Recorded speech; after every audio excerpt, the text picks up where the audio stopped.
MTV news Kannada ವಾಹಿನಿಗೆ ಸ್ವಾಗತ.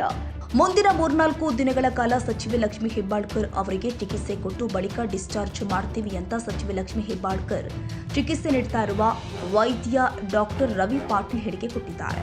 ಬೆಳಗ್ಗೆಯಿಂದ ಚಿಕಿತ್ಸೆ ನೀಡಿದ ಬಳಿಕ ಹೆಲ್ತ್ ಅಪ್ಡೇಟ್ ಕೊಟ್ಟಿರುವ ಅವರು, ಲಕ್ಷ್ಮೀ ಹೆಬ್ಬಾಳ್ಕರ್ ಚಿನ್ನರಾಜಹಟ್ಟಿಹೊಳಿ ಅಪಘಾತವಾಗಿ 3 ದಿನಗಳಾಗಿದೆ. 3ನೇ ದಿನವೂ ಕೂಡ ಸಚಿವರ ಆರೋಗ್ಯ ತಪಾಸಣೆ ಮಾಡಿದ್ದೀವಿ. ಮೊದಲಿನಕ್ಕಿಂತ ಸಚಿವೆ ಲಕ್ಷ್ಮೀ ಹೆಬ್ಬಾಳ್ಕರ್ ಆರೋಗ್ಯ ಚೇತರಿಕೆಯಾಗಿದೆ. ಇವತ್ತು ಬೆಳಿಗ್ಗೆ ಅಲ್ಟ್ರಾಸೌಂಡ್ ತಪಾಸಣೆ ಮಾಡಿದಾಗ ಯಾವುದೇ ಮೇಜರ್ ಸಮಸ್ಯೆ ಕಂಡು ಬಂದಿಲ್ಲ. ಸಚಿವರು ಕೂಡ ಚಿಕಿತ್ಸೆಗೆ ಸ್ಪಂದಿಸ್ತಾ ಇದ್ದಾರೆ. ಬೆನ್ನು ಹುರಿಗೆ ಪೆಟ್ಟಾಗಿರುವುದರಿಂದ 1 ತಿಂಗಳ ಕಾಲ ಬೆಡ್ ರೆಸ್ಟ್ ಮಾಡಬೇಕಾಗಿದೆ. ಇವತ್ತು ಊಟ ಉಪಹಾರ ಸೇವನೆ ಮಾಡ್ತಾ ಇದ್ದಾರೆ. ಇನ್ನು 3-4 ದಿನದಲ್ಲಿ ಡಿಸ್ಚಾರ್ಜ್ ಮಾಡುವ ನಿರ್ಧಾರ ಮಾಡಿದ್ದೀವಿ. ಚನ್ನರಾಜಹಟ್ಟಿಹೊಳಿ ಹಾಗೂ ಗನ್ಮ್ಯಾನ್ ಡ್ರೈವರ್ ಚಿಕಿತ್ಸೆ ಪಡೆದು ಮನೆಗೆ ಹೋಗಿದ್ದಾರೆ ಎಂದರು. ನಮಸ್ಕಾರ. ಲಕ್ಷ್ಮೀ ಹೆಬ್ಬಾಳ್ಕರ್ ಮೇಡಮ್ ಅವರು ಮತ್ತು ಚಂದ್ರರಾಜ್ ಅವರು ಆಕ್ಸಿಡೆಂಟ್ ಆಗಿ ಇವತ್ತಿಗೆ 3 ದಿವಸ ಆಯಿತು. ಇವತ್ತು 3ನೇ ದಿವಸ ಬೆಳಗ್ಗೆ ಎಕ್ಸಾಮಿನ್ ಮಾಡಿದ ಪ್ರಕಾರ ಮೇಡಮ್ ಅವರು ಚೆನ್ನಾಗಿ ರಿಕವರಿ ಆಗ್ತಾ ಇದ್ದಾರೆ. ಫಸ್ಟ್ ಡೇ ಮಾಡಿದ MRI ಮತ್ತು ಅಲ್ಟ್ರಾಸೌಂಡ್ ರಿಪೋರ್ಟ್ಗಿಂತ ಇವತ್ತು ಮಾಡಿದ ರಿಪೋರ್ಟ್ ಒಳಗೆ ಇನ್ನೂ ಇಂಪ್ರೂವ್ಮೆಂಟ್ ಕಾಣ್ತಾ ಇದೆ. ಇವತ್ತು ಬೆಳಗ್ಗೆ ನಾವು ಅಲ್ಟ್ರಾಸೌಂಡ್ ಮಾಡಿ ನೋಡಿದ್ವಿ. ಸೊ ಅದರೊಳಗೆ ಅಂಥದ್ದೇನು ಮೇಜರ್ ಅಬ್ಡಮಿನ್ ಇಂಜುರೀಸ್ ಇಲ್ಲ ಮತ್ತು ಏನೂ ಹೆಚ್ಚು ತೊಂದರೆಗಳನ್ನೂ ಏನೂ ಇಲ್ಲ. ಮತ್ತು ಮೇಡಮ್ನು ಚೆನ್ನಾಗಿ ಟ್ರೀಟ್ಮೆಂಟ್ಗೆ ರೆಸ್ಪಾಂಡ್ ಮಾಡ್ತಾ ಇದ್ದಾರೆ. ಮತ್ತು ಅವರು ಡೇ ಬೈ ಡೇ ಇನ್ನೂ ಇಂಪ್ರೂವ್ಮೆಂಟ್ ಆಗ್ತಾ ಇದ್ದಾರೆ.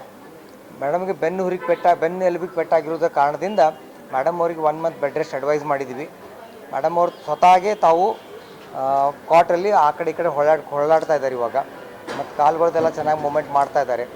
ಆಮೇಲೆ high protein diet, high calcium diet advise ಮಾಡಿದ ಪ್ರಮಾಣ ಮೇಡಮ್ ಅವ್ರು ಸರಿಯಾಗಿ ಊಟ ತೊಗೋತಾ ಇದ್ದಾರೆ. ಅವ್ರು ಚೇತರಿಸ್ಕೊಳ್ತಾ ಇರೋದು ನೋಡಿದರೆ ಮೇಡಮ್ ಬೇಗನೆ ಆರಾಮಾಗಿ ತಮ್ಮ ಕಾರ್ಯಗಳನ್ನು ಮತ್ತೆ ಶುರು ಮಾಡ್ತಾರಂತ ಅನಿಸ್ತೈತಿ.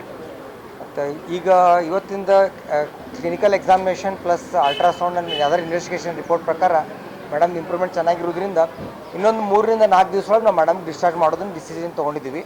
ಚಂದ್ರರಾಜ್ ಅವರು ಚೆನ್ನಾಗಿ ರಿಕವರಿ ಆಗಿದ್ದಾರೆ. ಆಲ್ರೆಡಿ ಅವ್ರು ಮನೆಗೆ ಹೋಗಿದ್ದಾರೆ. ಆಮೇಲೆ ಅವರಿಬ್ಬರು ಡ್ರೈವರ್ ಮತ್ತು ಅವ್ರ ಗನ್ಮ್ಯಾನ್ ಅವರು ಇಂಪ್ರೂವ್ಮೆಂಟ್ ಆಗಿದ್ದಾರೆ. ಅವರು ಮೋಸ್ಟ್ಲಿ ಇನ್ನೊಂದು 10 ದಿವಸಗಳಿಗೆ ಕೆಲಸಕ್ಕೆ ಜಾಯ್ನ್ ಆಗೋ ಸಾಧ್ಯತೆಗಳು ಇದ್ದಾವೆ. ಇಲ್ಲ, ಮೇಡಮ್ ಇನ್ನೂ ನಡೆದಾಡ್ತಾ ಇಲ್ಲ. ಮೇಡಮ್ ಬೆನ್ನು ಹುರಿಗೆ ಪೆಟ್ಟಾಗಿರೋದ್ರಿಂದ ಮೇಡಮ್ಗೆ 1 ಮಂತ್ ಬೆಡ್ ರೆಸ್ಟ್ ಮಾಡಬೇಕಾಗತ್ತೆ. ಬಟ್ ಚೆನ್ನಾಗಿ ರಿಕವರಿ ಮಾಡಿದ್ದಾರೆ. ಈಗ ಬೇರೆ ಪೇಷಂಟ್ ಕಂಪೇರ್ ಮಾಡಿದರೆ ಇವರು 2-3ನೇ ದಿವಸದಲ್ಲೇ ತಮ್ಮ ತಾವೇ ಸ್ವತಃ ಬಾಜು ಟರ್ನ್ ಆಗೋದು, ಕಾಲು ಜಗ್ಗೋದು ಬಿಡೋದು, ನಾವು ಹೇಳ್ಕೊಟ್ಟಿದ್ದು ಎಕ್ಸಸೈಸ್ ಮಾಡೋದು, ಆಮೇಲೆ ಡೈಟ್, ಆಮೇಲೆ ತೊಗೊಂಡಿದ್ದೆಲ್ಲ ಊಟ ಚೆನ್ನಾಗಿ ಡೈಜೆಸ್ಟ್ ಆಗ್ತಾ ಇದೆ. So improvement is very satisfactory.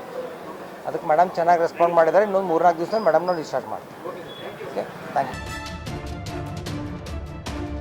ತಾಜಾ ಸುದ್ದಿಗಾಗಿ MTV ನ್ಯೂಸ್ 24/7ಗೆ ಸಬ್ಸ್ಕ್ರೈಬ್ ಮಾಡಿ ಮತ್ತು ಬೆಲ್ ಐಕಾನ್ ಅನ್ನು ಒತ್ತಿ. ತಪ್ಪದೇ ಲಿಂಕ್ ಶೇರ್ ಮಾಡಿ.